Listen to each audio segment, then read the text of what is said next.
Yo, YouTube. Yeah, my name is Southern American and welcome to my Fightpad guide. In this video, I'm just going to be giving you guys my opinion towards all the Fightpads that I own. I see a fair amount of comments on my YouTube videos just stating, oh, should I get the Hori Commander? Should I get the Razer Raion? Should I get the Powera? What pad do you use? Why do you use this pad? I get all sorts of questions going on in the comments of my videos, so I'm here to address them. I'm just going to be going bit by bit, and I've got all the Fightpads all in a basket right now, so I'm just going to pick them out, give you guys my opinion towards it, and yeah, like guys, you can just make your decision from there. So first of all, before I start, my opinion could be different to your opinions, guys. That's what you need to understand.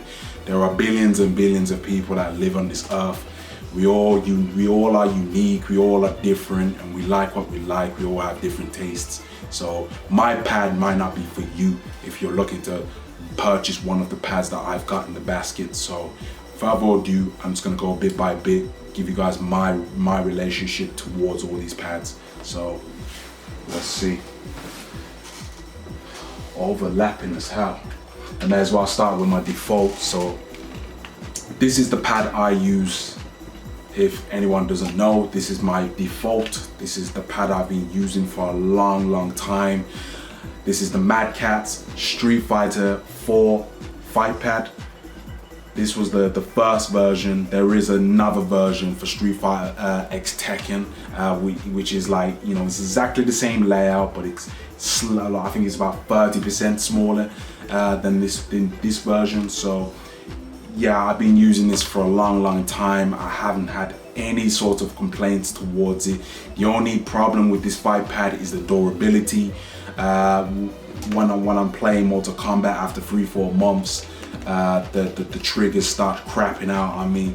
The reason why I use this is because the D-pad is large, got a lot of motion, and very responsive as well. And I just love the glossy feel of the pad itself and the buttons as well. So it just, you know, it's very nice and welcoming as it just gives you a little bit of an arcade feel when you're playing your fighting games. I like the soft touch at the back as well. Very simplistic all around. It's just basically a straightforward, simplistic Fightpad. Big D-pad with a lot of motion, very responsive buttons, nice and big, and it's nice for people that have big hands. So I have a PlayStation 4 adapter with the, you know, it's an Xbox Fightpad in general, so it adapts with the PlayStation 4, I should say. So, you know, that's where I play my fighting games, on my PlayStation 4 and also on my PC as well. So it works very well. It costs around £35 to £40. So, you know, if you're looking to get something like that, here it is. So like I said, guys, my opinion could be different to yours. So yo, let's try this one. Okay, so this pad right here, this is the Mortal Kombat X PDP.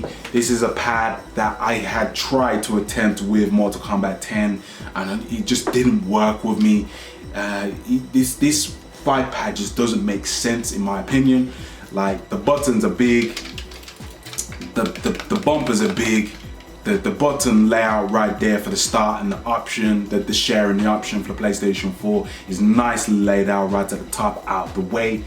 I like the glossy feel, everything I love about it, but this is what I don't like about it. Everything else is big, but the size of the pad is small, and also as well the D-pad, if you can see right there, the D-pad is tiny as hell. So it makes no damn sense. So the D-pad is very important when it comes to fighting games, so it has to deliver 100% all the way. So that's where I'm having a little bit of a trip towards the pad. I'm not feeling it. It does have the same soft touch as the Madcatz Street Fighter 4 Fightpad. It's just a shame if the pad was slightly bit more bigger and the D-pad was a little bit more bigger, then I would have probably this would probably be my default. It has a similar layout as well. So, and as I'm a claw player as well, I usually play like this when I'm playing my fighting games. it would have been a dream come true, but it's just not preferable for my type of hands because my hands are large, as you can see. So these ones are very popular fight pad, which is the Hori Fighting Commander. There is 2 versions of this. This is the claw version, so obviously I'm a claw player. I rather play like this. You can also use it standard as well. You can play it like this, as you can see. It can work either ways. This is more flexible because it's got options if you want to play standard or claw. Very responsive, buttons at the back. Okay response at the front, the face buttons. It has a decent feel, in my opinion. The size is out of this world. It's perfect for any size hands, small hands, large hands, medium sized hands. You've got it, man. They've covered the shape perfectly. The only problem and the only thing I do not like about this pad is the D-pad again. So yeah, it doesn't cover a lot of motion when I'm rolling my thumb. So this is the pad I use for Tekken 7. So if I'm thinking, you know, I want to play some good ass Tekken, this is the pad I use, because you know you're pretty much dashing side by side. You know, you press it down and you're up. You're just dashing side by side. Now, you know, forward back. If you want to dash forward, left right. It just feels right for that game. It feels right for me when I'm playing that game. That's my opinion. Again, it could be different to y'all, man. Y'all probably think the previous ones are probably the better pad, but this is my Tekken pad because, yeah, like I said, the dashes and the combinations are it just works well within the ethics of that game. So this is the Tekken pad for me. The D-pad I'm not very happy about. I love the layout, love the shape, I love the feel of the buttons, but the D-pad let me down. It doesn't have much motion when I'm you know, swirling my thumb around. So this is the Sega Saturn pad, you know, the controller, fight pad controller, whatever you want to call it. You know, this is all old school. This is the godfather. This is probably what made fight pads to this day happen. Yeah, man, like the D-pad's great, the buttons are great, the shape of it's not great. This is what makes this pad so overrated, which is the shape. It's just, back in the day when I was a kid, when I was playing Streets of Rage when I was 4 years old, it's nice for when I was playing it when I was a kid, but when I'm a grown-ass man, I'm 6'5", like this is not very preferable for my taste. So yeah, if you guys out there have like small, medium hands, or if you're a Sega fan and you're used to playing on a Sega controller, there is no reason for you guys to, you know, explore any other controllers out there. You can obviously, there is, you know, controllers that are expired, which is obviously the Madcatz one, and also the latest Hori Commander. So there, you know, there are a few pads out there, and obviously the Powera Fusion. There are, you know, different, like, you know, inspired you know, controllers that adapt with the ethics of the Sega Saturn fight pad. But yeah, like I said, this is just too small for me. The D-pad is probably one of the best D-pads out of them all right now in this cage. But like I said, the body is just what lets it down. And also I don't like the triggers, how it just curves around as well. But I'm not here to destroy and flame Sega Saturn, because it's an old controller. It's not, it was perfection from back in the day. You know what I mean? Like year by year in this evolution, we're improving. So, you know what I mean? I can't destroy and flame this fight pad. It was the godfather, man. It's what made fight pads till this day. I wouldn't be having all these pads right now if Sega Saturn didn't make their own. Well, Sega in general, not Sega Saturn, Sega in general. So it just points me to this one as well. So yeah, this one has a little bit of meat, as you can see on the side. D-pad is fine. I'm happy with the D-pad. Like I said, I don't like the layout. It's just hollow at the bottom. It just feels weird in the hand. Everyone's gonna have that different type of opinion towards the fight pad, because like if you play Xbox, PlayStation, and even Nintendo as well, the latest consoles, you're gonna think, whoa, it feels all weird and stuff like that. But if you grew up with Sega, it's gonna be completely fine. You're gonna you know, get into grips with the pad immediately. I love the glossy feel for a start. I'm gonna start with it. I love the buttons pushing it. Not too light, not too you know, stiff. Got a very nice push press to it. D-pad's fine. It's not as good as obviously the Sega Saturn for me, but it's touching near that league. I would say a league down, but it's still great for fighting games. So don't let that put you off. The only thing that I'm a little bit iffy with is it won't last long. It's not going to be the most durable type of fight pad out of them all. So yeah, I love the buttons. I love the buttons, and I love the damn triggers as well. The back, I love the triggers. I love the buttons. I don't love the shape. It's what ruined it, as I want to play claw as well, and it's no chance because look how damn small the goddamn thing is, and I'm gonna hold the pad like this, so it's not gonna be for me. If you play like this, you can, you get a bit more of a better chance playing your fighting games a bit more better, get the experience out a bit more better. So yo, that's the way I see this one as well. Right, so we got the Razer Raion in the building. So yeah, man, this is the most expensive fight pad out of them all.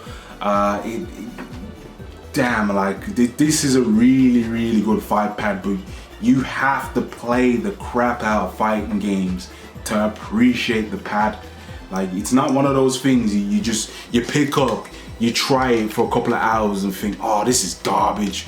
You gotta really put some work in. It may feel like trash when you first play it, but when you start using it day after day after day, your response times start getting a bit more crispy. You're gonna start anti-airing someone before they even think about jumping on your ass. Like, this is how crazy it is. So what makes this pad really difficult to use is the fact that everything is very sensitive, very light, very easy to press. Everything's low profile. Even the buttons as well is very the D-pad's even more sensitive as well. So it's you get what I'm trying to say. It takes time. That's all I'm gonna say. If you're looking to get this, you gotta put some work into this. It took me around 2 weeks to, get the full potential out of the fight pad, and it did pay off, but it just didn't feel as comfortable in my hand. If it did feel comfortable and it had the same layout as the Madcatz fight pad, I would be living off this thing. But it's the fact that, I've got big hands, and I'll be gripping it like this. At the bottom of my fingers, like right there, it doesn't have much grip. So I struggle as well. Like when your hands are not comfortable, you start losing a little bit more, momentum, I should say. That's it, the momentum when you're using your characters in matches. So that's what let me down. But when I started using it day after day after day, I was getting the results. But it's just a shame that it just wasn't as comfortable as I expected it to be. So like I said, you may play standard grip, you may get a better experience. You may have smaller hands than me. You play claw, you may have a better experience than me. Some people out there just don't like the pad in general, but that's the way I see that's the way I feel about this controller. So yeah, this would have been my number one pick if the pad was a bit more comfortable in the hand, for me anyway. So right, so last one, man. God damn, I've got so many fight pads. I live off them, man. I live off these things. So this is the Dragon Slay. There is a Madcatz Street Fighter 5 version of this fight pad, and then Dragon Slay bought the license of Madcatz. They wanted this pad in general, and they just did their own design from there. So This pad is, for me, probably one of the most convenient pads I've ever used. This was, for me, the price was convenient, £30. That's probably one of the cheapest ones out of the board. It has everything. It has the touchpad. The buttons feel exactly the same as the Powera Fusion. Not too light, not too heavy. Yeah, you get me. As soon as you start playing fighting games with the DualShock 4, then you start converting on this. It just has that similar feel, and you've just got those extra buttons as well. So it's definitely the beginner's pad. So the only thing I do not like about this pad is the triggers. The triggers is what ruined this pad completely. Like, I've stated this in my previous Fightpad guide. The triggers is what uses it. But if you can find a way to use the bumpers, then you know what I mean, you're good to go. You're set to go. The D-pad has a lot of motion. It is a little bit on the small side as well, so keep that in mind. The Madcatz Street Fighter 5 version has a slight bigger D-pad, but I've heard rumors, I've heard theories that the D-pad doesn't last very long, so just keep that in mind. For me, I don't mind when things don't last long, as long as it lasts for a certain period of time. I can be able to replace it, and they have stock. I can live off stuff like that. You get me? Like, you know, it's like paying monthly bills. You get what I'm trying to say?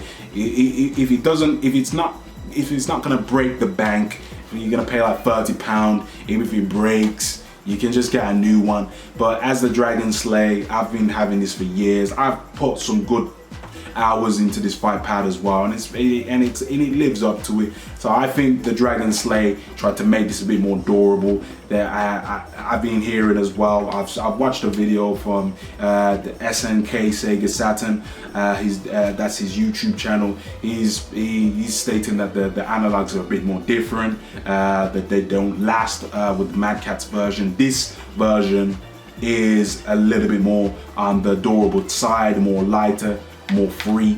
So yeah, I think Dragon Slay just tried to look a little bit more on the durability side, just to cover their backs when they're trying to sell this model. And yeah, man, like, for me, I see this as the convenient choice. So yeah, that's the way I see all these pads.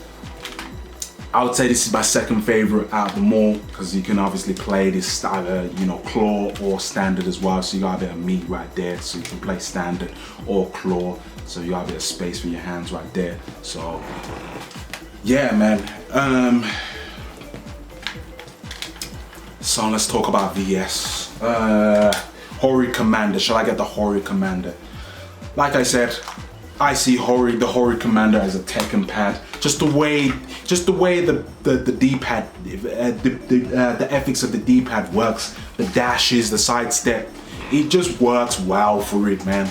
For 2D games like Street Fighter, it's gonna be a bit difficult, especially you use motion characters as well. Especially when you use when you play Mortal Kombat as well, when you use command throw characters and you want to do tick throws and stuff like that. It's gonna be a little bit edgy. You gotta be a bit consistent with your thumb. You gotta go pat pat pat pat pat pat. Whereas if you're one of those type of people that just likes to roll your thumbs around like crazy, then it's not gonna be for you. So just keep that in mind if you're looking to get the Hori Commander.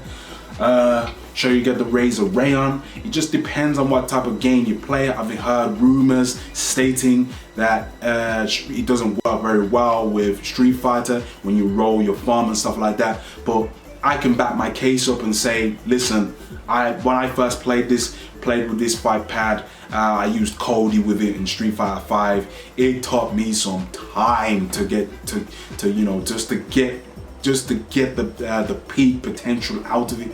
So yeah, I mean, the more you play it, the more you're gonna start seeing some results, because the pad in general is very sensitive. So that's the answer to one of those questions as well. Why I use the Madcatz, I've stated at the beginning. Like, you know, I've been using it for years. It's just, I like the simplicity, you know, D-pad, the buttons right there, 2 triggers, 2 bumpers, no triggers, very comfortable, very light, straightforward, plug and play. D-pad's got a lot of motion, very responsive, very comfortable. what more can I ask for? So that's why it's my default pad for Mortal Kombat and for Street Fighter as well. So I'm just thinking of some others as well that I've covered. I think that I've covered everything, but if I haven't, comment down below, man. Let me know your thoughts and let me know if you got questions for me to answer, and I will answer them within a reply. And for the newcomers out there that's just seeing this video, make sure to drop a sub and a like, man. There's more videos to come your way. But till next time, guys, I'm out.